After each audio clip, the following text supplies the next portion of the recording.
ಅಧ್ಯಕ್ಷರೇ, ಇವತ್ತು ಒಂದು ಐತಿಹಾಸಿಕ ದಿನ ಅಂತೇಳಿ ನಾನು ಭಾವಿಸ್ಕೊಂಡಿದ್ದೇನೆ. ಸುವರ್ಣ ಸೌಧ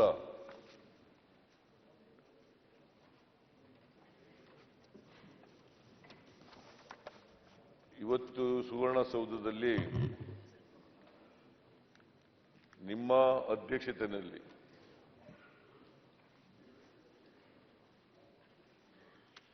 ಬಸವಣ್ಣನವರ ಕಾಲದ ಅನುಭವ ಮಂಟಪ, ಅದರ ತೈಲ ಚಿತ್ರವನ್ನ ಇವತ್ತು ಅನಾವರಣಗೊಂಡಿದೆ.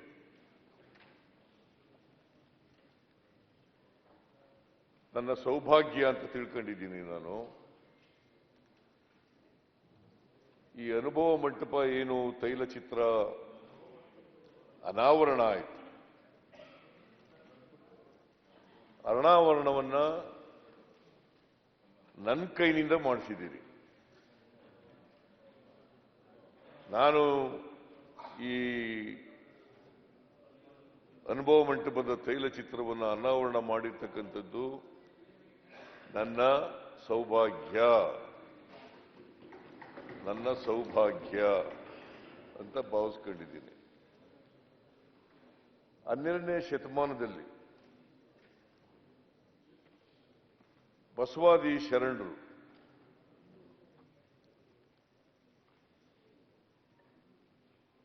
ಒಂದು ಸಾಮಾಜಿಕ ಕ್ರಾಂತಿಯನ್ನ ಈ ನಾಡಿನಲ್ಲಿ ಮಾಡಿದರು.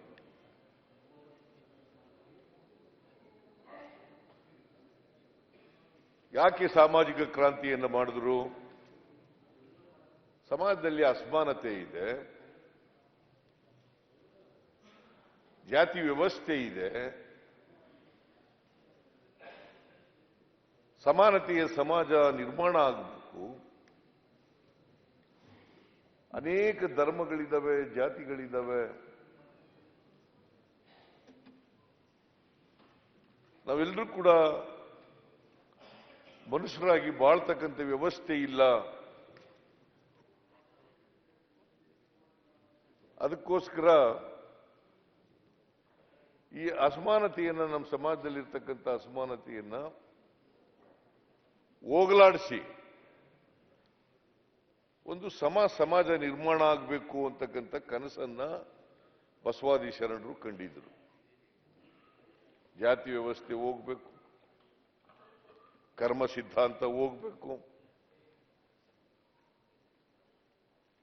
ಮೇಲು ಕೀಳು ಅಂತಕ್ಕಂಥದ್ದು ಹೋಗ್ಬೇಕು, ಶ್ರೀಮಂತರು ಬಡವರು ಅಂತಕ್ಕಂಥದ್ದು ಹೋಗ್ಬೇಕು, ಎಲ್ರಿಗೂ ಸಮಾನ ಅವಕಾಶಗಳಿರ್ತಕ್ಕಂಥ ಒಂದು ವ್ಯವಸ್ಥೆ ಬರಬೇಕು. ಕರ್ಮ ಸಿದ್ಧಾಂತವನ್ನ ಸಂಪೂರ್ಣವಾಗಿ ಬಸವಾದಿ ಶರಣರು ತಿರಸ್ಕಾರ ಮಾಡಿದರು. ಕರ್ಮ ಸಿದ್ಧಾಂತ ಯಾಕಂದ್ರೆ ಈ ಕರ್ಮ ಸಿದ್ಧಾಂತ, ಮೌಢ್ಯಗಳು, ಕಂದಾಚಾರಗಳು ಇವುಗಳನ್ನ ಹುಟ್ಟಾಕಿ ಅದನ್ನ ನಂಬ್ಕೊಳ್ಳೋ ರೀತಿ ಮಾಡಿ ಜಾತಿ ವ್ಯವಸ್ಥೆ ಆಗಿರ್ತಕ್ಕಂಥದ್ದೇ, ಅಸಮಾನತೆ ನಿರ್ಮಾಣ ಆಗಿರ್ತಕ್ಕಂಥದ್ದೇ, ಮೇಲು ಕೀಳು ಆಗಿರ್ತಕ್ಕಂಥದ್ದೇ, ಅದು ಧರ್ಮ ಅಲ್ಲ. ಬಸವಾದಿ ಶರಣರು ಬಹಳ ಸುಲಭವಾಗಿ ಧರ್ಮವನ್ನು ವ್ಯಾಖ್ಯಾನ ಮಾಡಿದ್ರು. ಏನಪ್ಪಾ ಅಂತಂದ್ರೆ, ದಯೆಯಿಲ್ಲದ ಧರ್ಮ ಯಾವುದಯ್ಯ,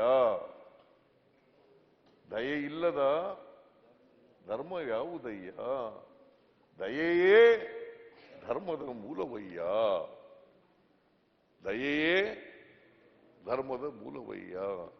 ಬಹಳ ಸುಲಭವಾಗಿ ಧರ್ಮವನ್ನ ವ್ಯಾಖ್ಯಾನ ಮಾಡಿ ಎಲ್ಲ ವಿದ್ಯಾವಂತರಿಗೆ, ಅವಿದ್ಯಾವಂತರಿಗೆ, ಶೂದ್ರ ಜನಾಂಗದವರಿಗೆ, ಅಸ್ಪೃಶ್ಯ ಜನಾಂಗದವರಿಗೆ ಅರ್ಥ ಆಗೋ ರೀತಿಯಲ್ಲಿ ಹೇಳಿದ್ರು.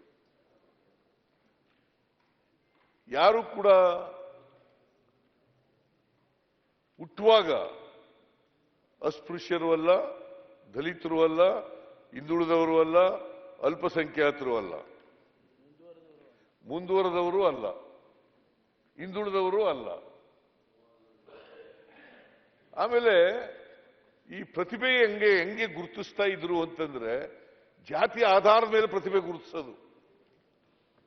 ಇವ ಅಸ್ಪೃಶ್ಯ ಜಾತಿಗೆ ಸೇರಿದವನ, ದಲಿತ ಜಾತಿಗೆ ಸೇರಿದವನ, ಹಿಂದುಳಿದ ಜಾತಿಗೆ ಸೇರಿದವನ,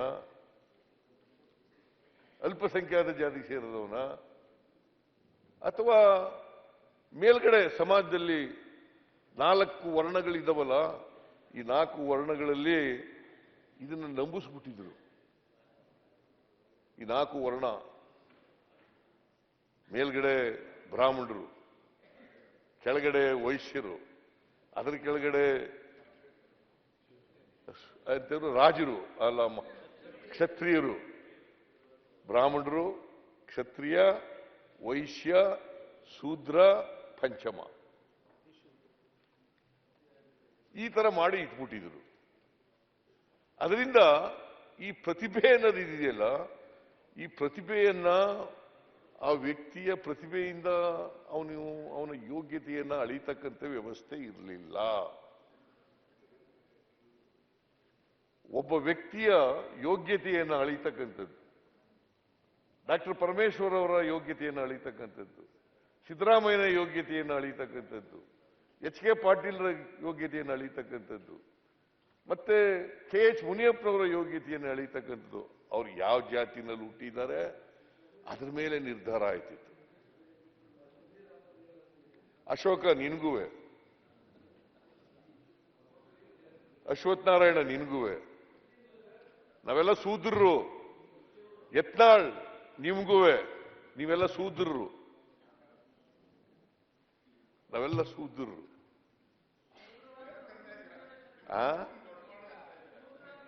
ರಿಸರ್ವೇಶನ್ ಅಪ್ಲೈ ಶೂದ್ರನ ಇಲ್ವೋ? ಶೂದ್ರನ ಇಲ್ವೋ? ಶೂದ್ರ, ಅದಕ್ಕೆ ನಾವು ರಿಸರ್ವೇಶನ್ ಶೂದ್ರ. ಪರಮೇಶ್ವರ್ ಒಪ್ಕೊಂಡಂಗಿದ್ರೆ ಎಲ್ಲ ಸೇರ್ಕೊಂಡ್ಬಿಡೋಣ ನೋಡಿ. ನಾವೆಲ್ಲ ಒಪ್ಕೊಂಡೇ ಮಾತಾಡೋದು. ಆಯ್ತು, ನಾವೆಲ್ಲ ಶೂದ್ರರು ಅಂತ ಅನ್ನೋದೇ ಒಪ್ಕೊಂಡೇ ಮಾತಾಡೋದು. ನಾವೆಲ್ಲ ಶೂದ್ರರು. ಈ ಜಾತಿಯ ಆಧಾರದ ಮೇಲೇನೆ ಶ್ರೇಷ್ಠತೆ ಕಳಪೆ ತೀರ್ಮಾನ ಆಯ್ತಿತ್ತು. ಅದಕ್ಕೆ ಬಸವಾದಿ ಶರಣರು ಇವೆಲ್ಲ ಈ ನಂಬಿಕೆಗಳಿದಾವಲ್ಲ, ಇವೆಲ್ಲ ಸರಿ ಇಲ್ಲ. ಅದಕ್ಕೆ ಕುವೆಂಪು ಏನ್ ಹೇಳ್ತಾರೆ ಗೊತ್ತಾ? ಏನ್ ಹೇಳಿದ್ರು ಹೇಳಿ? ಕುವೆಂಪು ಹುಟ್ಟುವಾಗ ಪ್ರತಿಯೊಬ್ಬರು ಕೂಡ ವಿಶ್ವಮಾನವರಾಗಿ ಹುಟ್ಟುತ್ತಾರೆ. ಪ್ರತಿಯೊಬ್ಬರ ಮಗು ಕೂಡ ಹುಟ್ಟುವಾಗ ವಿಶ್ವಮಾನವರಾಗಿ ಹುಟ್ಟುತ್ತವೆ. ಬೆಳೀತಾ ಬೆಳೀತಾ ಬೆಳೀತಾ ನಮ್ಮ ಜಾತಿ ವ್ಯವಸ್ಥೆಯ ಪರಿಣಾಮವಾಗಿ ಅಲ್ಪಮಾನವರಾಗ್ಬಿಡ್ತಾರೆ. ಅದಕ್ಕಿಂತ ಕನಕದಾಸರು ಕುವೆಂಪು ಅವರು ಹೇಳಿದ್ದು. ಕನಕದಾಸರು ಹೇಳೋರು. ಅದಕ್ಕೆ ಬಸವಣ್ಣವ್ರು ಏನ್ ಹೇಳಿದ್ರು ಗೊತ್ತಾ? ಇವನಾರವ ಎನ್ನಿಸದಿರಯ್ಯ, ಇವ ನಮ್ಮವ ಎಂದೆನಿಸಯ್ಯ, ನಿನ್ನ ಮನೆಯ ಮಗನೆಂದೆನಿಸಯ್ಯ ಕೂಡಲ. ನಿನಗೆ ಕನಕದಾಸರು ಏನ್ ಹೇಳಿದ್ರು ಗೊತ್ತಾ? ಕುಲವೆಂದು ಒಡೆದಾಡದಿರಿ, ಕುಲದ ನೆಲೆಯವರು ಬಲ್ಲಿರ ಬಲ್ಲಿರ ಬಲ್ಲಿರ. ಅದು ನಿಮ್ಗೆ ಹೇಳಿದ್ ಸರ್, ಅದು ನಿಮ್ಗೆ ಹೇಳಿದ್ರು. ಅಹಿಂದ ಎಲ್ಲ ಮಾಡ್ತಾ ಇದ್ದೀರಲ್ಲ, ಅದು ನಿಮ್ಗೆ ಹೇಳಿದ್ದವರು ಮಾಡಬೇಡಿ ಅಂತ. ಈಗ ಈ ಜಾತಿ ರಹಿತವಾದಂತ ಸಮಾಜ ಆಗ್ಬೇಕು ಅಂತ ಕನಕದಾಸರು ಹೇಳಿದ್ರು. ಎಲ್ಲ ದಾರ್ಶನಿಕರು ಹೇಳಿರೋದು, ಎಲ್ಲ ಧರ್ಮಾಧಿಕಾರಿಗಳು ಹೇಳಿರೋದು. ಯಾರು ಹೇಳಿದ್ದಾರೆ ನೋಡೋಣ? ಯಾರು ಹೇಳಿದ್ದಾರೆ ಅಂತಂದ್ರೆ ಪಟ್ಟಭದ್ರ ಹಿತಾಸಕ್ತರು ಮಾತ್ರ ಹೇಳಿರೋದು. ಯಾರು ಪಟ್ಟಭದ್ರ ಹಿತಾಸಕ್ತರು ಇದರಿಂದ ಜಾತಿ ವ್ಯವಸ್ಥೆಯಿಂದ ಲಾಭ ಪಡ್ಕೋಬೇಕು ಅಂತ ಇದ್ದಾರಲ್ಲ, ಅವ್ರು ಮಾತ್ರ ಜಾತಿ ಬಗ್ಗೆ, ಧರ್ಮದ ಬಗ್ಗೆ ಅದನ್ನ ಪ್ರತಿಪಾದನೆ ಮಾಡ್ತಕ್ಕಂಥವ್ರು ಅವ್ರು ಮಾತ್ರ. ಅದರಿಂದ ಮಾನ್ಯ ಅಧ್ಯಕ್ಷರೇ, ಈ ಅನುಭವ ಮಂಟಪ ಇದೆಯಲ್ಲ, ನಾವು ಇದನ್ನ ಇವತ್ತಿನ ಪ್ರಜಾಪ್ರಭುತ್ವ ವ್ಯವಸ್ಥೆ ಇವತ್ತೇನು ನಾವು ನೋಡ್ತಾ ಇದ್ದೀವಿ, by the people, of the people, for the people ಅಂತ ನಾವೇನು ಕರಿತೀವಿ, ಪ್ರಜಾಪ್ರಭುತ್ವನ ಜನರಿಂದ ಜನರಿಗೋಸ್ಕರ ಜನರಿಗಾಗಿ, ಜನರಿಂದ ಜನರಿಗೋಸ್ಕರ ಜನರಿಗಾಗಿ ಈ ಪ್ರಜಾಪ್ರಭುತ್ವ ನಾವು ಒಪ್ಕೊಂಡಿದ್ದೀವಿ. ಇವತ್ತು ಪ್ರಜಾಪ್ರಭುತ್ವ ಒಪ್ಕೊಂಡು ಅದರ ಆಧಾರದ ಮೇಲೆ ಇವತ್ತು ನಮ್ಮ ಸರ್ಕಾರಗಳು ಸ್ವಾತಂತ್ರ್ಯ ಬಂದ ಮೇಲೆ ನಡ್ಕೊಂಡು ಬರ್ತಾ ಇದ್ದಾವೆ. ಈ ಪ್ರಜಾಪ್ರಭುತ್ವದ ವ್ಯವಸ್ಥೆ ಬಸವಾದಿ ಶರಣರ ಕಾಲದಲ್ಲೇ ಇತ್ತು. ಅದನ್ನೇ ಇವತ್ತು ನಾವು ಅನುಭವ ಮಂಟಪ ಅಂತ ಹೇಳೋದು. ಆಗ್ಲೇನೆ ಪಾರ್ಲಿಮೆಂಟ್, ಇವತ್ತಿನ ನಾವು ಪಾರ್ಲಿಮೆಂಟ್ ಅಂತ ಕರಿತೀವಲ್ಲ, ವಿಧಾನಸಭೆ ಅಂತ ಕರಿತೀವಲ್ಲ, ವಿಧಾನ ಪರಿಷತ್ ಅಂತ ಕರಿತೀವಲ್ಲ, ಇದನ್ನೇ ಅನುಭವ ಮಂಟಪ. ಅನುಭವ ಮಂಟಪ ಅದರ ಅಧ್ಯಕ್ಷರಾಗಿದ್ದವ್ರು ಯಾರು? ಈಗ ನಿಮ್ಮ ಸ್ಥಾನ ಇದೆಯಲ್ಲ, ಕೂತ್ಕೊಂಡಿದ್ದೀರಲ್ಲ ನೀವು,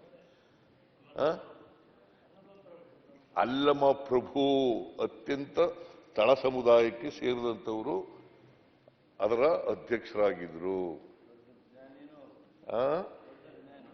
ದೊಡ್ಡ ಜ್ಞಾನಿ, ದೊಡ್ಡ ಜ್ಞಾನಿ. ಅವರು ಅಧ್ಯಕ್ಷರಾಗಿ ನಿಮ್ಮ ಪೀಠದಲ್ಲಿ ಅವ್ರು ಕೂತಿರ್ತಿದ್ರು. ಆಗ ಅಲ್ಲಮ ಪ್ರಭು ಅವರು ಕೂತಿರ್ತಿದ್ರು.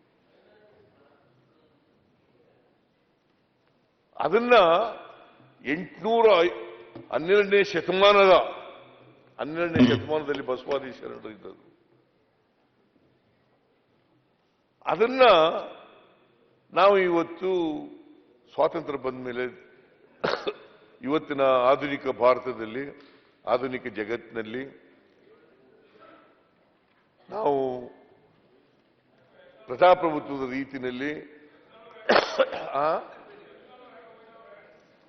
ಯತ್ನಾಳು ಪಾಪ ಅವರು ಈಗ ತೆಗೆದ್ರೆ ಅಂಜಿಕೆ ಚಲೋ ಆಗತ್ತೆ ಅವ್ರಿಗೆ. ಅದರಿಂದ ಮಾನ್ಯ ಅಧ್ಯಕ್ಷರೇ, ಈ ಅನುಭವ ಮಂಟಪ ಅಂತಕ್ಕಂಥದ್ದು ಇದೆಯಲ್ಲ, ಅವತ್ತಿನ ಪಾರ್ಲಿಮೆಂಟ್